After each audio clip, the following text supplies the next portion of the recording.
à tous, aujourd'hui on s'occupe d'un iPhone 8, il est en super état. Alors qu'est-ce qui se passe avec cet iPhone? iPhone 8 rose, devis, réparation carte mère, ok, je crois que j'avais un autre papier là.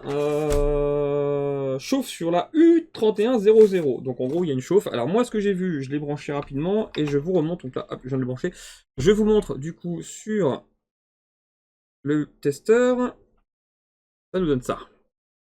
On a donc des petits spikes, hein, comme ça peut arriver très souvent lorsqu'on a un court-circuit. Donc là, en fait, le téléphone essaie de se mettre en charge et puis s'arrête tout de suite parce qu'il y a un truc qui va pas. Donc je pense, étant donné la fréquence, parce que c'est quand même assez précis, on va dire, hein, c'est toutes les 2 secondes, on a un petit spike. Je pense que c'est un court-circuit sur le VDD main, ou VCC main pour les anciens, et pas sur une ligne secondaire. Si c'était sur une ligne secondaire, eh bien ce serait plus, on va dire, espacé au niveau des spikes. Donc je pense que c'est ça. Je peux me tromper, mais on verra bien. Bon, dans tous les cas, je vais le démonter et on va voir ce que ça nous donne. Voilà, j'ai donc démonté la carte mère. Donc je pense qu'elle a déjà été touchée déjà. Quelqu'un a regardé, mais pas méchamment. Et surtout qu'elle a pris l'eau. Alors on va passer sous microscope. Voilà. Et donc, je sais pas, j'ai l'impression qu'elle a pris l'eau parce qu'on a des traces comme si ça avait été nettoyé ici.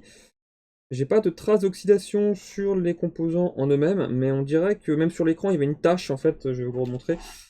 Quand j'ai ouvert, voilà, j'ai vu ça là en fait, des petites taches comme ça, un peu d'auréole, donc je pense que ça a pris l'eau un petit peu, bon, peut-être pas méchamment, mais ça a dû prendre l'humidité. Le sticker là, par chance, il est pas passé au rouge, donc ça a dû prendre un tout petit peu, peut-être l'eau, mais pas trop gravement, de ce que je vois.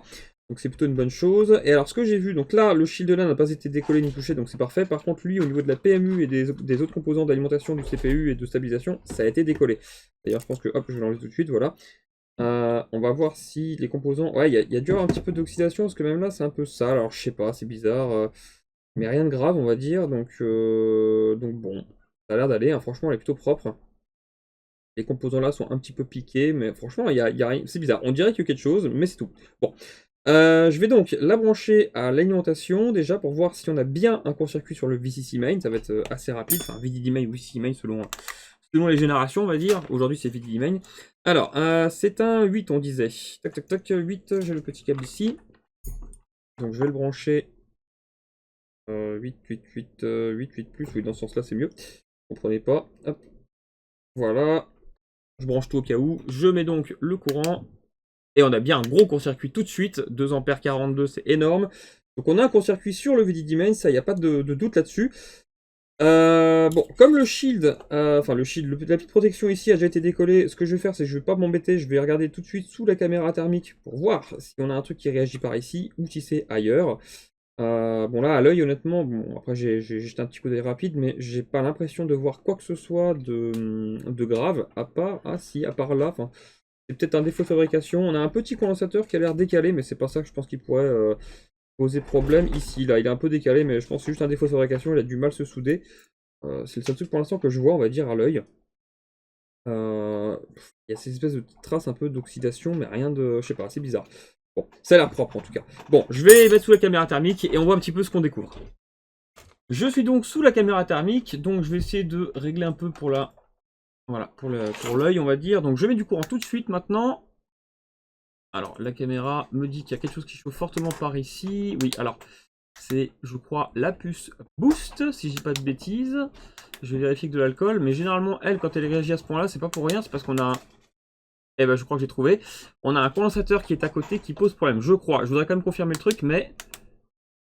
À vérifier, c'est pas si facile, mais j'ai l'impression qu'il y a un petit condensateur qui chauffe après coup, à côté d'elle, à droite. Donc je vais vérifier que de l'alcool, je voudrais être sûr de ce que j'avance, on va dire. On va tester ça tout de suite. Non, parce que c'est des bobines, donc c'est pas possible. Je vais vous passer sous le microscope. Voilà. Donc j'avais l'impression, donc on a la puce Boost ici qui chauffe, ça y a pas de problème, on l'a bien vu. J'avais l'impression qu'ici ça chauffait aussi, mais c'est des bobines, c'est pas des condensateurs, donc je pense pas que ça peut être en lien. Donc on va essayer de chercher déjà sur quelle ligne est l'entrée, sur quelle ligne est la sortie, parce qu'on a une entrée forcément du VDD main qui va vers la sortie, en gros pour rebooster quand la batterie est un petit peu faiblarde, et donc rester, on va dire, avec un courant classique. Hein. C'est ce que Apple a trouvé comme solution avec ce système-là, en fait, pour contrer les soucis de batterie faible quand elles sont vraiment au bout du bout. Ça permet de garder un peu plus le téléphone en vie, j'ai envie de dire. Et du coup, quand les batteries ont des chutes de tension, ça permet aussi de le laisser allumer. Bon, c'est vraiment des micro-coupures, hein, mais ça permet d'éviter des extinctions du téléphone quand la batterie a un petit coup de faible, on va dire. Bon, bref, toujours est-il que là, on a du coup bien un court-circuit, ça c'est sûr. Maintenant, il faut qu'on essaie de trouver sur quelle ligne. Allez, je regarde sur le schéma et on voit ce qu'on peut faire. On est donc sur le board view de la carte mère, donc la puce boost elle est juste ici, je zoome, U3100, donc c'est ce que le professionnel me disait, ça chauffe ici, ils avaient bien vu pour le coup. Donc, on a ici le VDD Boost, c'est la sortie d'alimentation de, en gros, la puce en question, donc c'est par là que sort le courant lorsqu'il est, on va dire, boosté, hein, j'ai envie de dire stabilisé, mais plutôt boosté. Et ici on a l'entrée, VDD Main, donc ça c'est l'entrée. Ça, c'est la sortie. Donc moi, je vais tester simplement ces deux lignes. Donc là, par exemple, on a un condensateur ici ou là, enfin là où c'est marqué en rouge, hein, partout par là, bah, c'est le VDD main, donc il est un peu partout sur la carte mère, c'est normal, c'est un peu l'alimentation principale du téléphone. Et on a le VDD Boost qui lui prend le relais du VDD main lorsque on a un besoin, on va dire, de booster en fait, hein, et ça fonce directement dans la PMU, etc., etc. Et on a donc tous ces petits condensateurs là, par exemple, ainsi que là, on a la PMU, enfin bref, on a aussi quelques composants forcément qui sont concernés par cette ligne. Donc ce que je vais faire déjà, c'est repérer quelle ligne est en court-circuit. Est-ce que c'est la VDD Boost? Est-ce que c'est la VDD Main? Il est possible que les deux sonnent parce que forcément elles sont quand même relativement en lien toutes les deux. Donc dans ce cas, ce que je fais, c'est que j'injecterai du courant sur une des deux lignes ou voir les deux lignes pour voir quel est réellement le composant HS. Il est possible que la U3100 soit claquée en interne, mais généralement c'est rare, c'est plutôt un composant comme bah, là, des condensateurs ou plus loin, et c'est elle qui réagit, qui se retrouve forcément en court-circuit. Un peu sur le transistor MOSFET avec la charge qui est juste ici. Hop, quand on a un court-circuit, et bien parfois le transistor qui est juste là, le Q3350 là, il chauffe aussi très fort, tout le monde pense qu'il est en court-circuit alors qu'en fait pas du tout, ça n'a rien à voir, c'est juste que comme le courant et la tension passent par lui, et bien il se met à chauffer parce que forcément il y a beaucoup trop de courant qui passe, et du coup il n'est pas habitué à ça on va dire. Donc je vais injecter du courant sur ces lignes là, pour une des deux déjà, je vais essayer le VDD main parce que c'est la plus courante en général qui pose problème. Si vraiment ça va pas, et bien on injectera sur la VDD boost. Allez, on fait ça et on voit ce qui se passe.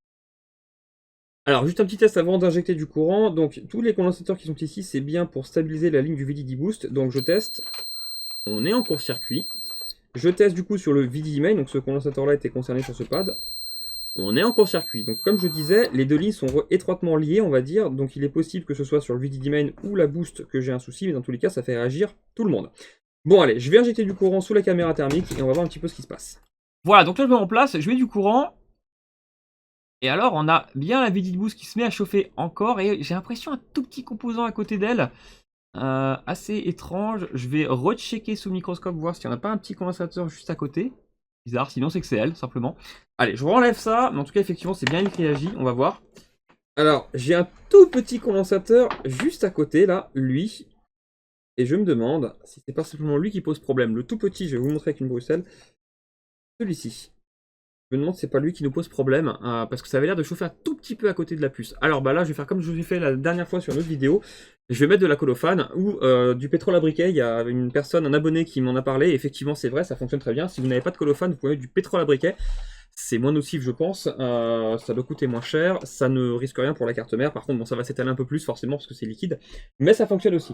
Donc, merci à cet abonné pour l'info. Je sais que j'en ai pas beaucoup. J'ai jamais essayé moi-même, mais je sais que ça fonctionne. Il y en a qui le font. Donc, ça marche aussi, on va dire. Alors, je vais mettre de la colophane, moi, parce que j'ai l'habitude d'utiliser ça. Par contre, ne respirez pas ça quand vous mettez, parce que les fumées sont quand même relativement nocives, hein, c'est pas bon, donc je me mets en apnée moi quand je fais ça. Je peux pas mettre l'aspirateur, sinon la fumée forcément s'en va dedans, et c'est pas ce que je cherche à faire. Je cherche à en mettre partout sur la carte mère. Voilà. Parfait. Voilà, ça fait beaucoup de fumée autour de moi, hein, comme vous pouvez le voir, donc j'essaye de voilà, d'attendre un petit peu que ça s'efface. Bon, ça dure pas très longtemps, donc ça va pas me tuer, on va dire, mais c'est pas très bon de respirer ça. Voilà, et donc la carte mère, là, elle est vraiment... voilà, il y a plein de petites colophanes partout autour, c'est normal. Donc, je vais réinjecter, donc là, je vais faire ça sous le microscope, je vais réinjecter du courant sur la ligne, et on va voir si c'est la petite puce boost qui réagit, ou le condensateur à côté, et on va espérer que c'est le condensateur, parce que forcément, ce sera plus rapide à réparer. Ah, je pense quand même que c'est la puce. Hein. Là, le condensateur, il n'a pas du tout bougé. Hein. Lui, vraiment, il s'est rien passé de spécial. Par contre, la puce, effectivement, elle, tout de suite, taf, elle s'est mise vraiment en défaut. Bon, ce que je vais faire une dernière fois pour être sûr que c'est bien la puce boost, je vais aussi mettre du courant ici pour voir si c'est pas ailleurs que ça chauffe, mais si c'est encore elle qui chauffe, eh bien ça confirmera. Donc là, je vais faire ça sous les caméras thermiques, à nouveau. Et si de nouveau c'est elle qui chauffe, eh bien c'est que c'est elle qui est en défaut. Alors, hop. Oui. Ouais, c'est bien elle qui chauffe quand même, hein. Bon allez, je la retire, je pense que c'est bien le puce boost qui a un défaut, hein. C'est plutôt rare que ce soit elle qui claque, mais là c'est ce qui a dû arriver. Donc on va la retirer déjà, on va voir si le court-circuit disparaît sur les 2 lignes forcément. Si ça a disparu, eh bien ça confirmera notre diagnostic. Mais voilà, j'aime bien être certain avant de toucher au composant, du composant en défaut, hein. Alors je viens de finir de retirer la puce, alors je suis désolé, c'est extrêmement rare quand ça m'arrive, mais je n'avais pas remis en route l'enregistrement de la caméra parce que le téléphone a sonné, donc forcément c'est des trucs qui arrivent assez souvent. Mais là, j'ai oublié de la remettre. Bon, c'est pas très grave. Donc, j'ai retiré la petite puce. Et effectivement, c'est ça qui pose problème à mon avis. Parce que regardez l'état de la puce en dessous. Elle est complètement brûlée. Donc là, forcément, il n'y a pas à chercher plus loin, hein. Elle a claqué sur elle-même, hein. Ça peut arriver parce qu'il y a quand même pas mal de courant qui passe en elle dans cette petite puce-là. Donc, je vais la remplacer et nettoyer la carte mère forcément de l'étain. Et puis, on va voir un petit peu si on a une belle amélioration. Mais je pense que oui. À mon avis, c'est vraiment elle qui est HS, hein, tout simplement. Donc, on nettoie ça, on repose et on fait un test.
Voilà, c'est tout bon, donc j'ai remis le petit stickers derrière, j'ai donc remis la petite puce, je rebranche, hop, mon testeur, je vais repasser du coup de nouveau sur la caméra du microscope, bon, je vais mettre dessous là aussi, hop, ça va être aussi bien, donc elle est en dessous, hein. Voilà, donc en gros, bon là on voit pas grand chose, mais je vais juste regarder l'alimentation si on a du mieux. Donc là j'ai mis le courant, j'ai plus de court-circuit, je tente de démarrer, j'ai un démarrage qui me paraît déjà un peu plus cohérent, on va dire. J'attends de voir un petit peu si la carte mère se met à démarrer.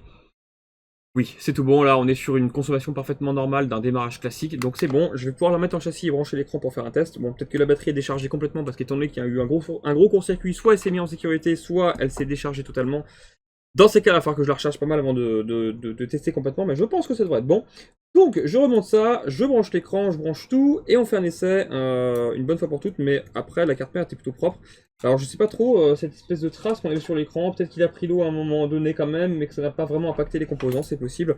En tout cas, la puce boost, elle a vraiment claqué toute seule en elle-même, c'est pas à cause de l'oxydation, c'est vraiment un coup d'usure, ou alors parce que le téléphone est peut-être tombé à un moment donné en pleine utilisation, et ça a pu brûler la puce, hein. Ça arrive assez souvent, c'est comme les condensateurs quand ils sont bien chargés, ça peut provoquer ce genre de soucis. Bon, je finis de remonter ça, et on fait un test. Voilà, c'est tout bon, il est en train de démarrer. Alors, il y a une photo perso, je crois, dessus que j'ai vu moi. Je vais remonter, hein, c'est bon, il fonctionne bien, donc pas de souci. Par contre, j'ai vu que le bouton... je vais cacher la photo s'il démarre. Le petit bouton là, en fait, il est, la nappe est coupée au niveau de l'écran. Donc, il faudrait changer l'écran pour récupérer le bouton. Voilà, bah c'est bon, la photo est cachée. Donc voilà, donc pas de souci, il fonctionne. J'ai testé rapidement avec le code, c'était bon. Donc, il y a juste l'écran à changer, mais c'est un professionnel, donc il n'y a pas de souci. Je pense que ça force d'avoir été peut-être ouvert, refermé pour tester, ça a dû déconner. C'est pas très grave, l'écran pourra être changé et tout repartir. Voilà, à la prochaine! Si vous souhaitez faire réparer votre matériel, n'hésitez pas à cliquer sur un des liens en dessous de chaque vidéo YouTube. Vous avez notre site internet afin de cliquer sur le lien réparation et de remplir le formulaire pour envoyer votre appareil. Vous avez aussi tous les tarifs qui sont accessibles sur notre site.